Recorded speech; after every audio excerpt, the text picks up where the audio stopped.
Hi,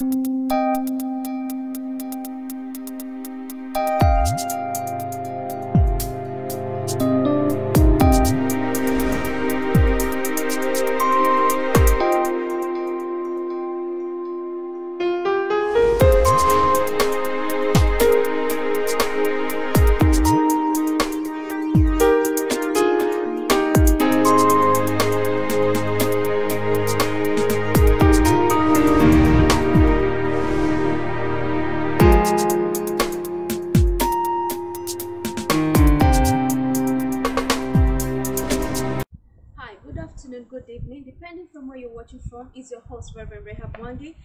And once again, I've brought you another guest, a very powerful man of God with a very inspiring story. I want you to stay tuned, keep locked, and listen to his testimony. It will surely empower you. It will really encourage you and inspire you. So don't change, don't take that remote. Just keep it locked, and you'll be able to understand his story and his journey in a few seconds. Good afternoon, guys. My name is Arthur Short, Pastor Arthur Short. Where do I start? My story goes quite a long way. Firstly, just want to appreciate just the invitation just to share my testimony with you guys. Right now, at the moment, God has really done good things in my life. I'm pastoring a church. I've got 3 kids. I've got a beautiful wife. But where I am today is a far cry from where I thought I would be. If you had spoken to me all those years ago before I gave my life to Christ, many people that knew me would have probably laughed at you if they told you where I would be today. And so really, if I can try and share my testimony with you, it kind of started off, I came to this country 1992, July, and as a young boy, 9 years old, coming to England, 92, I think my greatest desire was to fit in, to kind of make friends, to be accepted. Back in those days, you kind of felt maybe, kind of ashamed of where you came from because, coming from Africa, you didn't really look at it from a good and a positive light. And so because of my desire to fit in, I got involved in a lot of stuff that I know I shouldn't have. And one of the things I got involved in pretty early on was smoking, getting involved in drugs, alcohol, and all of these other things. And so from the age of about 15, I'd say 15, I had my first spliff. Soon enough, smoking weed became my lifestyle. All my friends smoked weed. All the people that I hang around with smoked weed. My whole life was revolved around my addiction for getting high, if you like. And so for the vast majority of my young adult life, if you like, I was I was addicted to drugs, if you like. I mean, at that time, I didn't really see it in that light. I just thought it was just life. I thought it's the way I live, And so throughout my college years, throughout my years in university, and even after university, that's what I did. I smoked weed, and then even after that, when I started working, I would work, earn a wage, and spend it on drugs. I even got involved in selling drugs so I can have, money to buy more of it. And so for a large part of my life, that's what I did. My friends, all my friendships revolved around it. My brothers did it. All my friends did it. And so it was my life for a large part of my life. And I didn't realize I had a problem really until I got saved. God began to kind of reach out to me. I was always raised in a Christian home, but as I grew older, I kind of did my own thing, I kind of went off the rails, if you like. But then as I was getting older, God began to reach out to me. So around about 2005, I gave my life to Jesus. I got saved. I actually got saved in a prison cell, and on a prison bed. And as I was on the prison bed, I looked at my life. I saw where I was heading. And I remember a police officer said to me, you know what, you're going to spend a long time in prison if you carry on living the way you live. And I was there, and I knew that's not what I wanted. That's not how I wanted my life to end up. And so I made a decision on that bed. I said, God, if you're real, I'm going to give my life to you, and I want to serve you. And, you know, I made that decision. I came out of that prison, and I knew I was saved. You know, my life was still contrary, but I had given my heart to Jesus.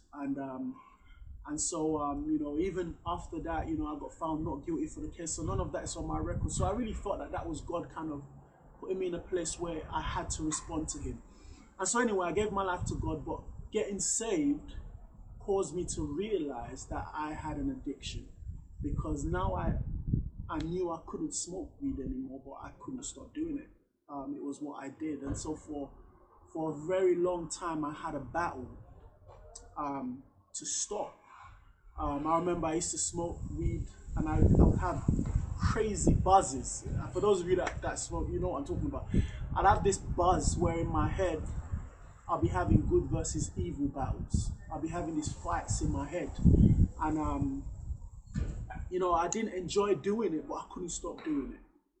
And so I think it took me maybe about a year and a half after I gave my life to God, and it was New Year's Eve.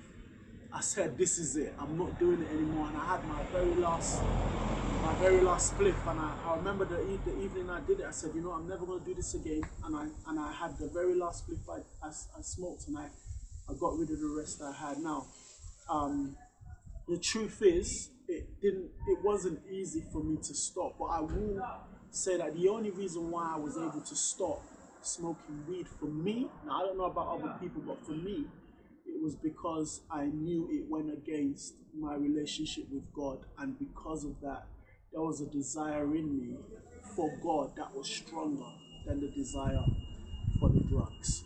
And so now I know many people might struggle with drug addiction and stuff, and in my opinion, I think there's only really one solution, and that's Jesus Christ. When you give your life to God and you realize the love of God, and you realize that, you know what, God is more important to you than anything else or anyone else or any addiction, that empowers you to stop doing some of the things that you struggle to do. So maybe you're bound in this stuff, you know, like, if God could change me, I believe he can change you.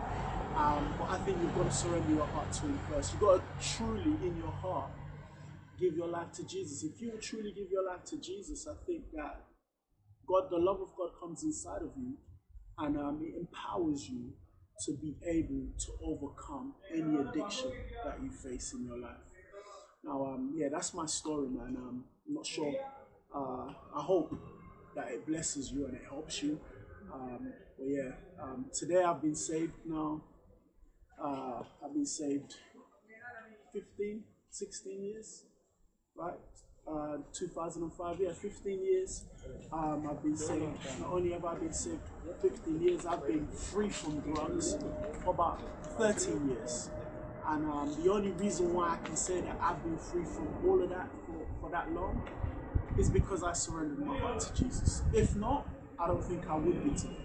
Because even the friends that I used to hang out with, they're still doing that stuff. Do you know what I'm saying? And some of them are going on in age now. They're becoming older men and older women, if you like, and they're still bound in that addiction. But my life has been transformed. You know, God has given me a beautiful home, beautiful children. It's made me, you know, I'm now a pastor of a church. I'm now working with other young people, and none of that would have been possible had it not been for God reaching out to me and, you know, saving me from my sins. And so I believe He can do the same for you if you really open your heart to it. Wow, Pastor Arthur. Wow, your testimony is powerful, it's inspiring, and I'm sure it's gonna change so many young people, so many marriages, so many, you know, even your friends. I'm sure they might watch it and, you know, see the difference of before and after, and they might, you know, change or transform.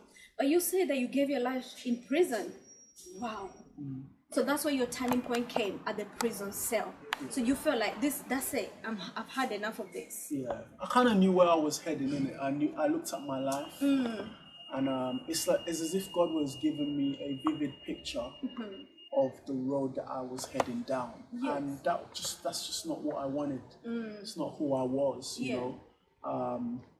And God had been reaching out to me before that. Yes. You know what I'm saying? I knew it, but I rejected him. I wasn't ready to give my life to him. Yeah.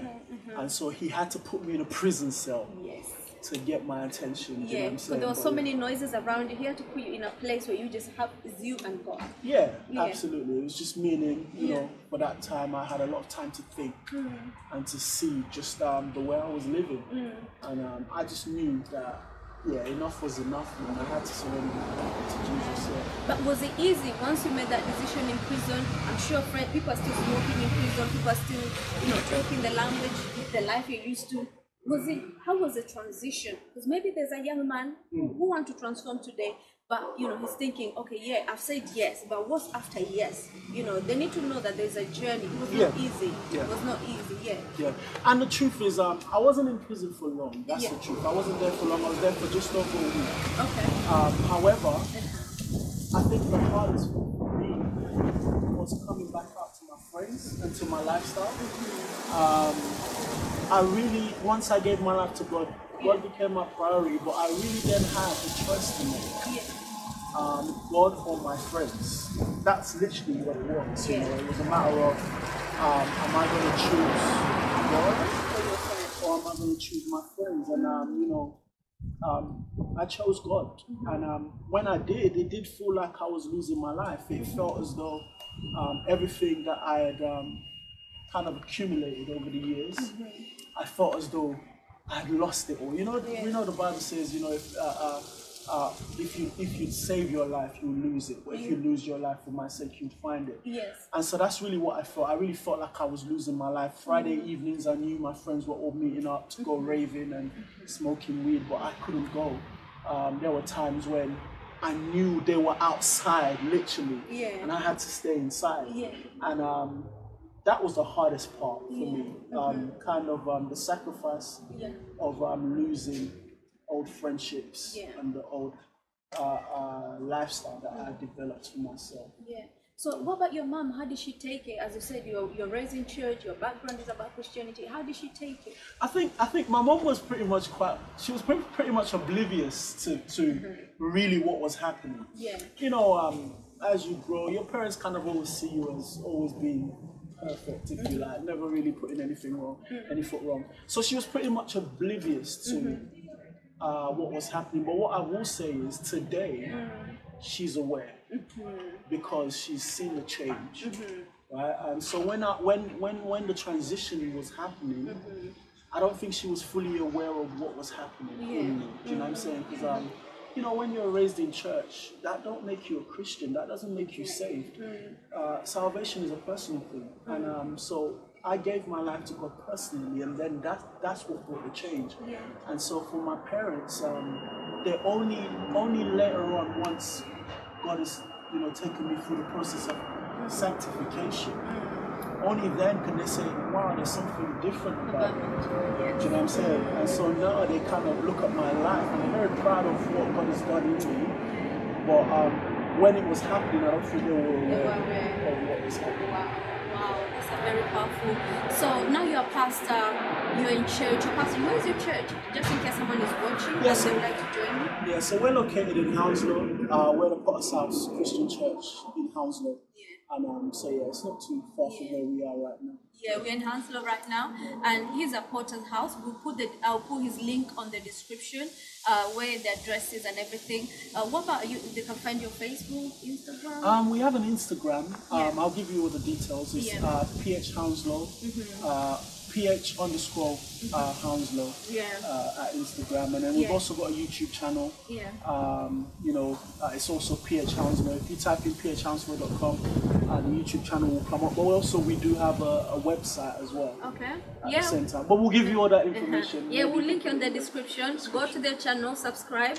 My fellow fans, just subscribe and then be able to follow him. He preaches powerfully. I've listened to you. Yeah, I do listen to you. He's a powerful preacher. He's still young. God has blessed him with children, a wife, and a church. Can you imagine from an addict or an ex-prisoner to a pastor. It is possible also for you. Maybe you're there, you're thinking, would your child ever come out of it? Would your husband ever come out of it? Maybe your husband is in it. Yes, it's possible. He was there, and today he's free, and free indeed, and he's doing much better. He had to sacrifice his friend. He has to sacrifice so many things, but eventually he made it. You know, so I know we are coming to an end of this interview.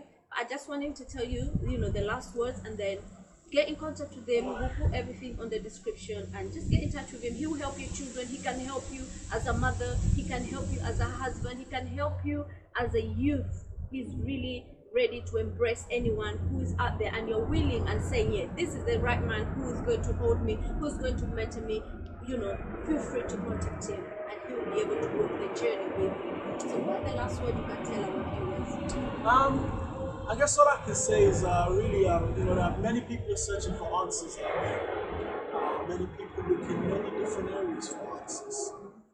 But there really is only one way, and that's Jesus Christ. He is the answer to all of life's problems. He was the answer to the problems of my life. And my life is a testimony of what Jesus Christ is. And you know what? It doesn't matter what anybody else disagrees with or agrees with.